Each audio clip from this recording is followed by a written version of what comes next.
오늘은 좀 특별한 날입니다.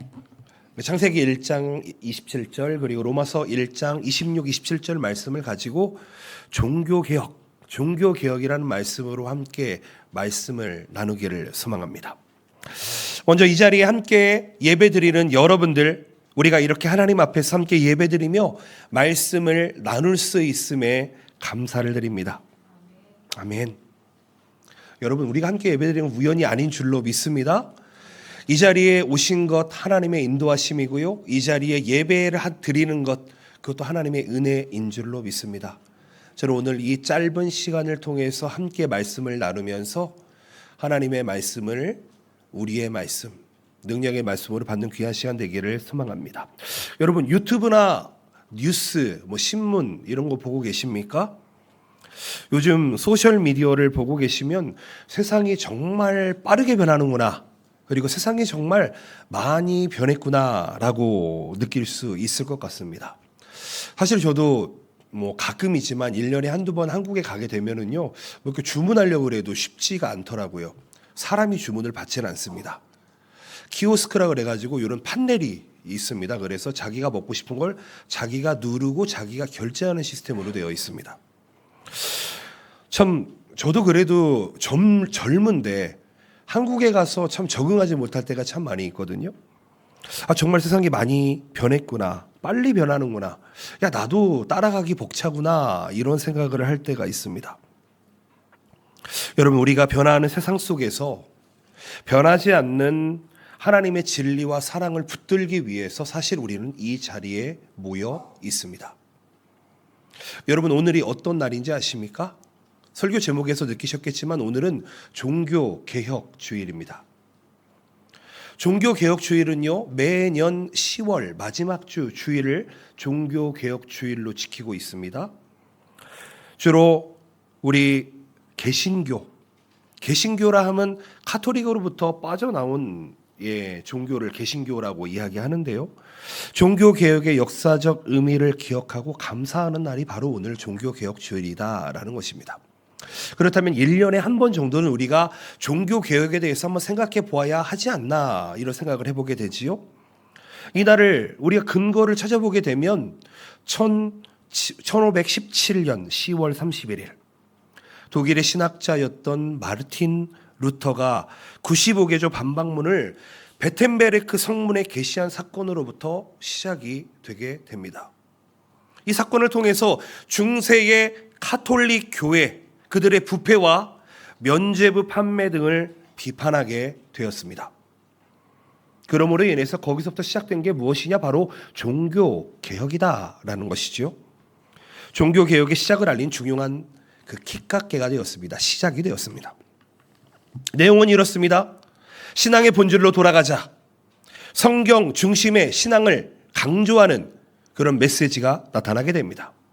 그리고 오직 믿음에 의해서만 구원을 받는다. 그리고 만인 제사장직, 그리고 성경의 권위에 대해서 주장하는 운동이 바로 종교개혁이라는 것입니다. 이로 인해서 중세 카톨릭으로부터 프로테스탄트, 개신교가 분리되게 되었습니다. 오늘날 기독교의 중요한 흐름 중에 하나인 개신교가 바로 여기서부터 탄생했다는 것이죠. 다시 한번 말씀드립니다. 종교개혁주일은 성경 중심, 그리고 오직 우리의 구원자 되시는 예수 그리스도를 믿음으로 우리가 구원받는다, 그리고 교회의 본질의 회복 등의 핵심 교리를 가르치며 되새기는 날이 되어야 한다는 것이죠. 교회는 매일매일 개혁되어야 합니다. 하나님의 말씀 이외에는 우리는 매일매일 개혁되어야 한다는 것이죠. 여러분, 집안에 있는 것들을 새로 단장하는 것을 보통 리폼이라고 이렇게 이야기합니다. 여기에서 쓰이는 단어가 바로 리폼입니다. 개혁이라는 단어가 리폼드, 이 단어가 개혁주의의 기본이라는 것이죠. 그렇다면 그런 의미에서 저는 오늘 좀 민감한 이야기를 한번 나누어 봤으면 좋겠습니다. 우리가 신앙생활을 하는데 우리는 매일매일 개혁을 하고 있느냐라는 것이죠. 요즘 한국에서는요, 포괄적 차별금지법이라고 하는 큰 이슈가 지금 논란이 되어지고 있습니다. 아마 보신 분들도 계실 거고 오늘이 무슨 날인지 아시는 분도 계실 것 같습니다. 차별이라는 말을 듣게 되면은 우리는 보통 겉으로는 긍정적인 느낌을 받게 됩니다. 그리고 차별하지 말자라고 얘기하면 그것이 정의로운 것이라고 생각될 때가 있습니다.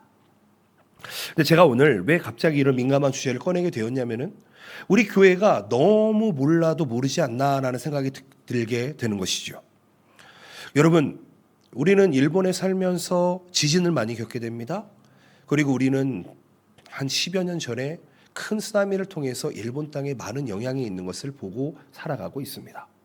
여러분, 저쪽에서 30m짜리 쓰나미가 오고 있습니다. 여러분 어떻게 하시겠습니까? 여러분이 하시던 일을 그대로 하시겠습니까? 아니면 쓰레기를 보면서 피해 가시거나 아니면 우회하시겠습니까?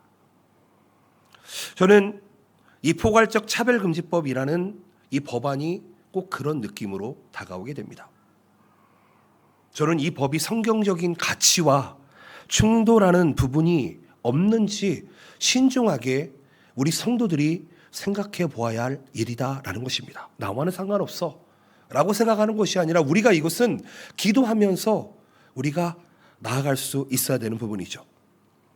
저는 오늘 성경 말씀을 통해서 특별히 제가 포괄적 차별금지법이라는 이야기를 하지만 이것뿐만 아니라 우리가 신앙생활을 하면서 개혁되어야 하는 부분이 있는지, 신앙의 중요한 문제가 무엇인지, 이 문제를 우리가 어떻게 바라보고 어떻게 해결해야 되는지에 대해서 한번 생각해 보았으면 좋겠습니다. 여러분, 성경은 열린 결말이 없습니다. 아멘이십니까? 우리가 드라마를 보다 보면은 스토리가 이렇게 흘러갔으면 좋겠어, 저렇게 해서 흘러갔으면 좋겠어. 그리고 혹은 내가 원하는 대로 끝나는 결말을 원할 때가 너무나 많이 있습니다. 그런데요, 여러분, 반드시 말씀드립니다. 성경은 정해져 있는 길을 우리가 걸어가고 있는 것입니다. 이렇게 하면 너무 딱딱하지 않냐라고 생각할지는 모르겠습니다. 그런데요, 하나님의 창조 질서는 하나님께서 이 땅을 창조한 시점부터 지금까지, 그리고 이 땅이 끝나는 종말 때까지 다르지 않을 것이라는 것입니다. 우리가 신앙생활을 하면서 가장 착각하는 것이 무엇이냐면은 모든 신앙생활이 다 각자 다르게 할 수 있다고 생각하는 것입니다. 근데 저는 그렇게 생각하지 않습니다. 여러분, 신앙생활에는 모범이 있습니다. 무엇이지요? 바로 성경이지요. 성경대로 신앙생활을 하고 있지 않다면 우리는 반드시 돌이켜서 다시 한번 성경적으로 리포음드 해보셔야 한다는 것이지요. 하나님의 창조 질서는 분명하다고 말씀드렸습니다. 창세기 1장 27절. 하나님께서 하나님의 형상대로 창조하셨다. 남자와 여자로 창조하셨다. 여러분, 이것은 그저 성경 속에 나타나 있는 오래된 이야기가 아닙니다. 사실 제가 지난번에도 말씀드렸지만 참으로 충격적이게도 창세기 말씀을 하나님의 말씀으로 믿지 않고 그냥 신화, 한편의 소설같이 받아들이는 신학자가 있고 목사가 있었습니다. 그러나 그렇지 않다는 것이죠. 로마서 1장 26절에서 27절 말씀을 보실까요? 성적 타락에 대한 경고와 더불어서 하나님께서 창조 질서를 왜곡하는 것을 죄로 여기신다라는 것이 분명히 기재되어 있습니다. 저는 오늘 말씀을 통해서 우리가 이것을 어떻게 이해하고 우리의 삶에 닥쳐져 있는 이 상황과 이 모든 것들을 우리가 어떻게 해석하고 믿음을 지키며 살아갈 수 있는지에 대해서 한 말씀을 나눠보았으면 좋겠습니다. 첫 번째입니다. 창조 질서와 존엄성. 하나님께서 세상을 창조하셨을 때 모든 것을 질서 있게 만들었습니다. 코스모스라는 단어가 사용이 되어집니다. 그런데 우리가 죄인이 됨으로 말미암아 하나님으로부터 떠남으로 말미암아 우리에게 주어진 게 무엇입니까? 코스모스가 아닌 카오스가, 혼돈이 우리에게 주어졌다는 것입니다. 하나님께서 인간을 창조하는 목적이 무엇입니까? 그것은 하나님의 형상대로 지음받고 하나님의 뜻을 드러내는 삶을 살아라 라는 것이 하나님의 뜻이죠. 다시 한번 1장 27절, 창세기 1장 27절을 볼까요? 하나님이 자기 형상 곧 하나님의 형상대로 사람을 창조하시되 남자와 여자를 창조하시고. 이 말씀은 분명히 우리에게 이야기하고 있습니다. 그것이 무엇이냐면 우리 인간은, 우리 사람은 단순히 진화의 산물이 아니고 하나님의 특별한 창조물임을 말씀하고 있다는 것입니다. 저는 이 말씀이 오늘 여러분들에게 믿어지시기를 예수님의 이름으로 축복드립니다. 하나님께서는 남자와 여자를 인간으로 창조하셨습니다. 그 관계 속에서 하나님의 창조의 뜻을 드러나도록 계획하셨습니다. 이것은 단지 남자 여자라고 하는 육체적인 차이뿐만 아니라 그들의 역할의 관계에서 하나님의 영광을 드러내는 중요한 역할을 한다는 것이지요. 여러분, 남자 여자는 성의 차이만을 이야기하는 것이 아닙니다. 하나님께서 주신 고유한 역할과 사명이 있다는 것입니다. 여러분, 이 질서는 인간이 자유롭게 바꾸거나 왜곡할 수 있는 것이 아닙니다. 성경은 하나님이 창조하신 질서를 인정하고 따르는 것이 복된 삶이다. 그리고 그것이 하나님으로부터 우리가 보호받는 길이다 라고 말씀하고 있습니다. 그런데요, 포스트 모더니즘, 어떠한 현상이 있는데 그것을 해석하는 방법은 여러 가지다 라고 이야기합니다. 오늘날의 세상은 하나님의 창조 질서를 인정하지 않고 인간 스스로가 자기의 정체성 그리고 성별을 결정할 수 있다고까지 생각하고 있습니다. 당연히 제가 이렇게 얘기하면 나는 별로 느껴지지 않는데 라고 생각할지 모르겠습니다. 그런데요, 이런 것들이 벌써 여러 나라에서 통과되었고 여러 나라에서 많은 문제들이 일어나고 있습니다. 전 세계적으로 성별의 구분을 없애려고 하는 시도가 증가하고 있습니다. 여자와 남자의 차이를 무시합니다. 성별을 스스로 선택할 수 있다고 이야기합니다. 하나님의 창조 질서를 왜곡하고 있습니다. 이러한 시도는 인간의 자유성을 극대화시킵니다. 그리고 하나님의 계획과 질서를 무시하게 됩니다. 결국은 불신으로 나아간다는 것이죠. 제가 목사이기 때문에 이렇게 이야기하는 것이 아닙니다. 여러분, 우리는 지금 위기 의식을 느끼고 신앙생활을 해야 되는 그런 현실을 살아가고 있습니다. 다시 한번 말씀드립니다. 쓰나미가 오시는데 여러분 가만히 계시겠습니까? 아니면 방법을 모색해 보시겠습니까? 우리는 하나님의 형상대로 지어진 존재로서 하나님의 뜻을 살아야 하는 성도들입니다. 그것이 곧 우리의 존엄성이 되어야 한다는 것이지요. 우리가 세상을 기준으로 살아가게 된다면 우리의 존엄성은 사라지고 하나님의 뜻과 계획은 무너져 버리게 될 것입니다. 로마서 1장 26절 27절 말씀, 오늘 본문 말씀이지요. 이러한 질서를 왜곡할 때의 결과를 이렇게 경고하고 있습니다. 이 때문에 하나님께서 그들을 부끄러운 욕심에 내버려 두셨으니 곧 그들의 여자들도 순리대로 쓸 것을 바꾸어 영리로 쓰며 그와 같이 남자들도 순리대로 여자 쓰기를 버리고 서로 향하여 음욕이 부릴 듯하며 남자가 남자와 더불어 부끄러운 일을 행하여 그들의 그릇 때문에 상당한 보응을 그들 자신이 받았느니라. 여러분, 창조 질서를 어길 때에 인간은 그릇된 길을 걸어갈 수밖에 없다라고 이야기하고 있습니다. 사실 오늘 종교개혁주의를 맞아서 한국에 있는 많은 교단의 교회들이 모여가지고 집회를 하는 걸로 알고 있습니다. 한국에서 제기되고 있는 포괄적 차별금지법이라고 하는 것은 겉으로는 평등과 공정을 이야기합니다. 그러나 그 속에는 하나님의 창조 질서를 부정하고 인간이 스스로의 자신의 존재와 역할을 정할 수 있다는 오만한 사고방식이 들어있다는 것입니다. 여러분, 차별을 없애자는 것은 존중받아야 마땅한 일입니다. 그러나 그 과정에서 하나님의 창조 질서와 인간의 정체성을 왜곡하는 시도가 그 안에 포함되어 있다면 우리는 그것에 대한 분명한 인식이 있어야 되고 그리고 그 반응이 있어야 된다는 것이죠. 여러분, 일본에서도 마찬가지입니다. 오늘 일부 예배를 끝나고 일본 분 한 분과 이런 얘기를 했습니다. 일본에도 LGBTQ 그 법안이 통과되었다고 합니다. 일본에서도 성적 다양성을 인정하자는 시대적 흐름이 강해지고 벌써 우리나라보다 한참 전에 그게 통과되었습니다. 국가나 정부는 성적 소수자들에 대한 차별을 없애기 위한 법안을 논의 중입니다. 일부에는 이 법안이 성경적인 가치와 충돌하고 있다는 우려를 제기함에도 불구하고 여러분, 그것은 아마도 통과될 것이고 막지 못할 가능성이 있을 수도 있습니다. 이러한 상황 속에서 우리가 어떻게 살아가야 되겠습니까? 우리는 복음의 진리를 붙들고 하나님의 창조 질서가 우리의 존엄성을 세우며 우리의 자존감을 세우며 우리 신앙의 크리스천으로서의 가치관을 세울 수 있다는 것을 기억하며 선언해야 할 것입니다. 여러분, 사실 제가 포괄적 차별금지법이라는 한 가지의 주제를 이야기했지만 제가 이야기하고 싶은 것은 이 한 가지가 아닙니다. 이것뿐만 아니라 많은 부분들에 있어서 우리 성도들이 모르는 영역들이 너무 많다는 것이죠. 이해하지 못한 들이 너무 많다는 것이죠. 우리가 안에서 진리 이외의 모든 것을 리폼하며 나아가야 되는데 우리가 그렇게 살지 못한다는 것입니다. 사람은요 30년, 40년, 50년, 60년을 똑같이 살게 되면 그게 고착화되어 버립니다. 우리의 신앙도 마찬가지지 않나 생각해 보자는 것입니다. 우리의 신앙은 매일 개혁되어야 합니다. 우리의 신앙은 매일 리폼되어야 한다는 것이죠.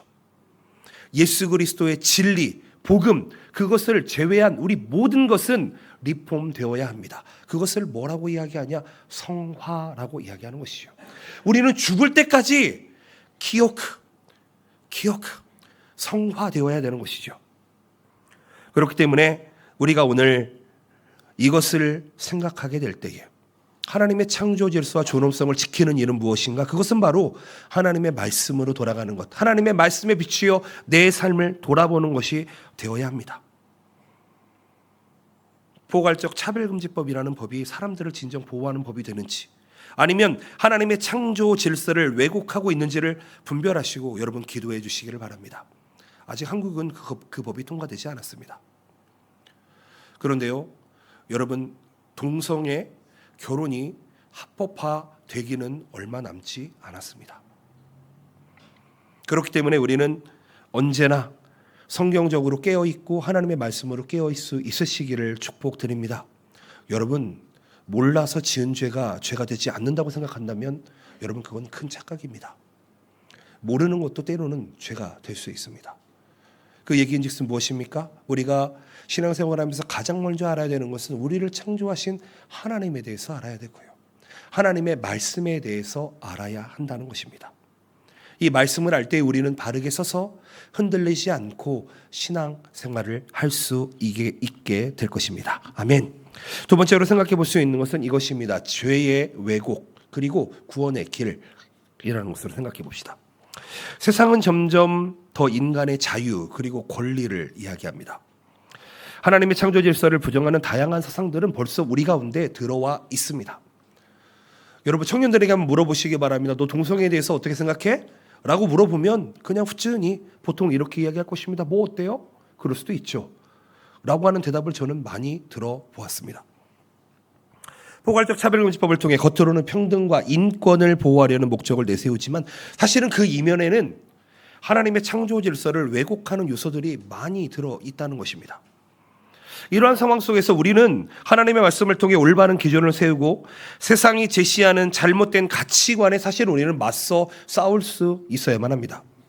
로마서 1장 24절 25절 말씀 보실까요? 그러므로 하나님께서 그들의 마음의 정욕대로 더러움에 내버려 두사 그들의 몸을 서로 욕되게 하셨으니 이는 그들이 하나님의 진리를 거짓 것으로 바꾸어 피조물을 조물주보다 더 경배하며 섬김이라. 주는 곧 영원히 찬송할 이시로다. 아멘. 이 구절을 보게 되면 우리가 죄인인 우리의 죄가 어떻게 인간의 마음과 사고를 왜곡시키는지 분명히 알 수 있습니다. 세상은요, 조물주 하나님을 경배하기보다 인간의 자율성, 욕망을 더 높이고 결국 하나님의 진리를 왜곡합니다. 아마도 포괄적 차별금지법이 다루고 있는 내용 중에는 성적 다양성이라는 것이 들어가 있습니다. 성적 다양성에 대한 존중, 그것을 포함하고 있습니다. 즉 성적 소수자에 대한 차별을 없애야 한다라는 주장, 저도 동의합니다. 여러분, 우리는 차별을 해서는 안 되는 존재들입니다. 그런데 성경적인 기준으로 보게 될 때에 성적인 혼란 그리고 왜곡을 우리가 인정해 버린다? 하나님의 세우신 창조 질서를 위반하게 될 확률이 무진장 높습니다. 성경은 이렇게 이야기합니다. 남자와 여자의 관계를 통해서 하나님께서 세상을 창조하시고 그 안에서 질서를 유지하게 하셨습니다. 그러나 죄로 인해 인간은 그 질서를 깨뜨리고 자신이 원하는 방식으로 세상을 해석하고 살아갑니다. 예를 들어 보겠습니다. 동성애, 성전환, 여러 가지 성적 지향성들에 대한 논의라고 하는 것은 사실 하나님의 창조 질서를 직접적으로 반대하고 있습니다. 레위기 18장 22절에 이렇게 나와 있습니다. 너는 여자와 동침함 같이 남자와 동침하지 말라. 이는 가증한 일이라. 신명기 22장 5절 말씀 이렇게 되어 있습니다. 여자는 남자의 의복을 입지 말 것이요 남자는 여자의 의복을 입지 말 것이라. 이같이 하는 자는 내 하나님 여호와께서 가증한 자이니라. 아멘. 제가 너무 옛날 구절을 가져와 가지고 얘기하니까 지금의 문화와 맞지 않다라고 생각할지도 모르겠습니다. 그런데 이 구절은요, 무엇을 이야기하고 있습니까? 하나님께서 성별 그리고 성이라는 이 관계에 대해서 어떻게 정하셨는지를 우리는 명백히 이야기할 수 있다는 것입니다. 어떤 목사님이 이렇게 이야기합니다. 하나님은 왜 아버지이십니까? 어머니는 안 됩니까? 이렇게 이야기합니다. 여러분은 어떻게 생각하십니까? 여러분, 우리가 세상을 살아가고 있는데 이 세상은 벌써부터 하나님의 말씀을 거부하고 자신의 욕망에 따라 새로운 질서를 만들어 가고 있습니다. 여러분, 인간의 죄라고 하는 것은 하나님부터 멀어지는 것뿐만 아니라 무질서와 혼란 가운데 우리를 살아가게 한다는 것이죠. 포괄적 차별금지법은 이런 혼란을 법적으로 보호하려는 시도를 하고 있습니다.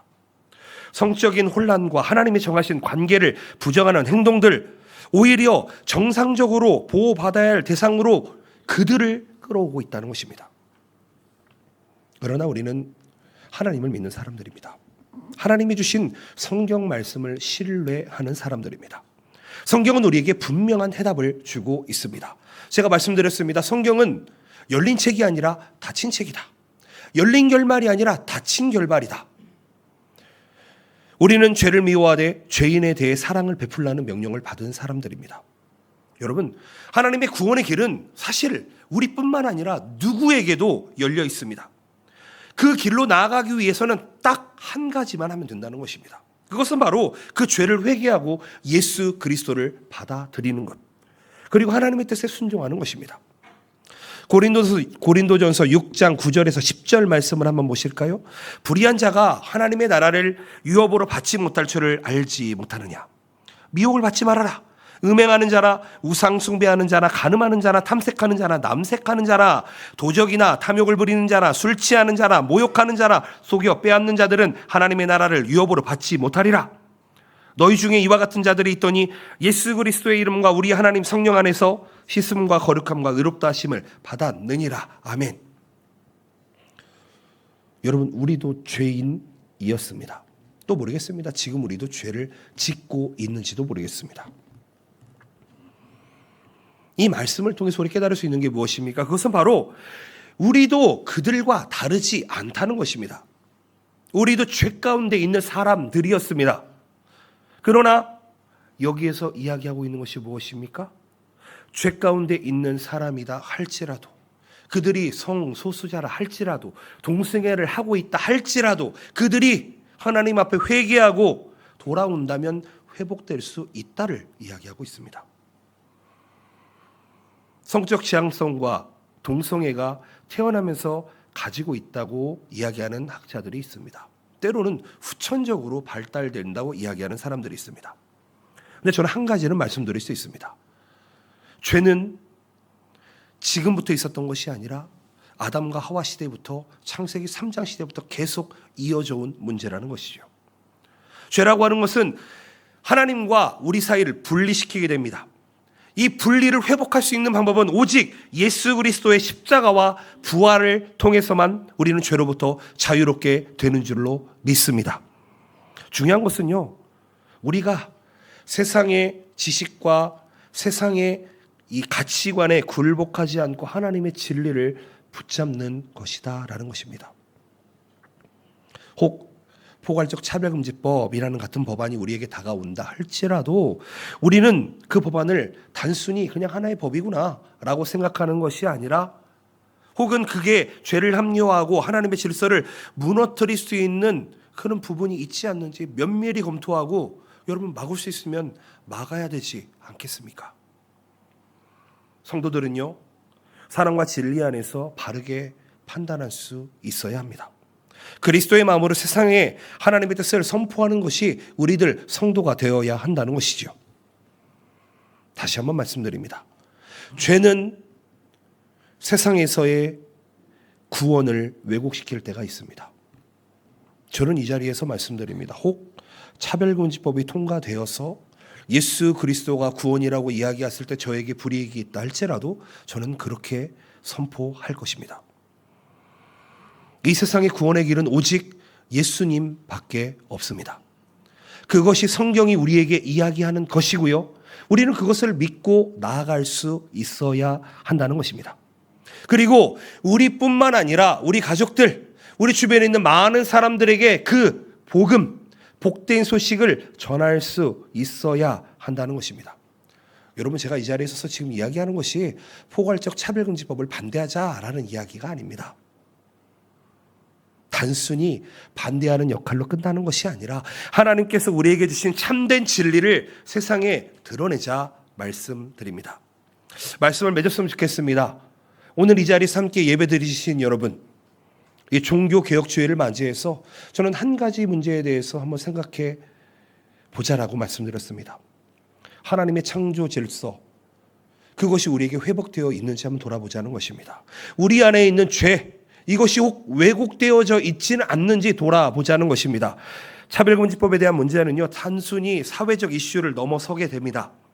하나님의 말씀과 창조 질서를 어떻게 지킬 것인가에 대한 우리의 신앙적 결단을 이야기하고 있다는 것입니다. 나와 상관없는 것이 아니라는 것입니다. 여러분, 우리는 하나님의 형상대로 창조된 존재들입니다. 그것이 믿어지시며 하나님의 세우신 질서, 코스모스 안에서 살아갈 수 있으시기를 예수님의 이름으로 축복드립니다. 그 코스모스에서 벗어나는 것이 카오스, 곧 죄가 되기 때문입니다. 그래서 우리는 하나님의 말씀이 기준이 되어야 되는 줄로 믿습니다. 세상의 법과 규범이 바뀐다 하더라도, 사람들이 다양한 가치관을 주장한다 하더라도 성경은 변하지 않습니다. 왜냐하면 진리이기 때문입니다. 창세기 1장 27절, 하나님의 창조 목적은 분명합니다. 그것은 남녀 간의 조화를 이루는 것이고 그것을 통해서 이 땅에서 하나님의 뜻을 드러내는 것입니다. 또한 로마서 1장 26절 27절에서 말씀하시는 것은 성적인 혼란과 왜곡이라게 하는 것은 얼마나 하나님을 거스르는 것인지를 우리가 생각할 수 있어야 합니다. 우리는 그러한 세상을 살아가고 있습니다. 벌써 그러한 세상이 돼버린 곳이 너무나 많습니다. 우리가 해야 될 것이 무엇입니까? 하나님의 말씀으로 우리를 리폼하는 것인 줄로 믿습니다. 세상 속에서 그리스도인으로서 바르게 살아가시기를 예수님의 이름으로 축복드립니다. 그리고 우리는 반드시 예수 그리스도를, 그 진리를 지키는 것으로 끝나는 것이 아니라 진리의 그 사랑을 전하는 것으로 우리의 삶은 마무리되어야 하는 줄로 믿습니다. 세상은 종종 그리스도인들은 좀 배타적이야, 차별적이야 라고 낙인 찍고 우리의 믿음을 왜곡하려고 합니다. 그러나 우리는 하나님의 사랑과 진리 안에서 이루어야 되는 줄로 믿습니다. 이루어져야 되는 줄로 믿습니다. 성경은 우리에게 이렇게 이야기합니다. 죄를 미워하지만 사람은 사랑하라. 죄를 미워하지만 죄인은 사랑하라 라고 이야기하고 있습니다. 제가 오늘 이 자리에서 포괄적 차별금지법에 대해서 제정을 반대한다고 이야기할 때에도 저는 그 속에서 하나님의 진리가 지켜지며 사랑과 긍휼로 그 소수자들도 사랑받는 사람이 되어야 된다고 생각하고 있습니다. 왜냐하면 우리 주의 사람들은요, 하나님의 사랑을 필요로 하고 그 사랑을 통해 구원에 이르도록 우리가 도울 수 있어야 하기 때문입니다. 여러분, 우리는 하나님의 계획을 신뢰할 수 있어야만 합니다. 이 세상은요, 지금보다 더 혼란스러운 시대로 살아가게 될 것입니다. 아마도 저보다 우리 다음 세대는 더 혼란한 시대를 살아가게 될 것입니다. 하나님의 창조 질서를 부정하는 방향으로 나아가게 될 것입니다. 그러나 우리에게 희망이 있는 것은 하나님의 말씀은 변하지 않는다는 것입니다. 아멘이십니까? 우리는 이러한 어려운 시대를 살아가겠지만 하나님의 주권을 신뢰하며 하나님께서 이끌어 가실 미래를 소망 가운데 바라본다면 우리는 지금을 넉넉하게 이겨내는 줄로 믿습니다. 여러분, 세상의 논리와 세상의 가치에 휩쓸리지 않으시기를 바랍니다. 하나님께서 주신 진리를 붙들고 하나님의 나라와 의를 구하는 삶을 살아가는 것이 바로 우리 성도들의 삶이 되어야 합니다. 사랑하는 성도 여러분, 우리 모두는요 하나님의 창조 질서 안에서 자유와 평안을 누릴 수 있음을 기억하시기를 바랍니다. 포괄적 차별금지법을 비롯한 다양한 사회적 이슈들 앞에서 흔들리지 않으시기를 바랍니다. 하나님의 말씀을 우리의 삶의 기초로 삼으시기를 바랍니다. 진리 안에서 사랑으로 세상을 향해 나아가시기를 바랍니다. 하나님께서 우리에게 맡기신 땅끝까지 복음을 전하는 사명을 감당하시기를 바랍니다. 아무리 부정적인 일이 있다 하더라도 하나님께서 반드시 선한 길로 인도해 주실 것입니다. 저는 그런 동경복음교회가 되기를 소망합니다. 그런 우리 가정 되기를 소망합니다. 우리 함께 예배하시는 모든 성도들의 삶의 도전에서 하나님의 진리가 넘쳐나시기를 예수 그리스도의 이름으로 축복드립니다. 아멘. 기도하시겠습니다.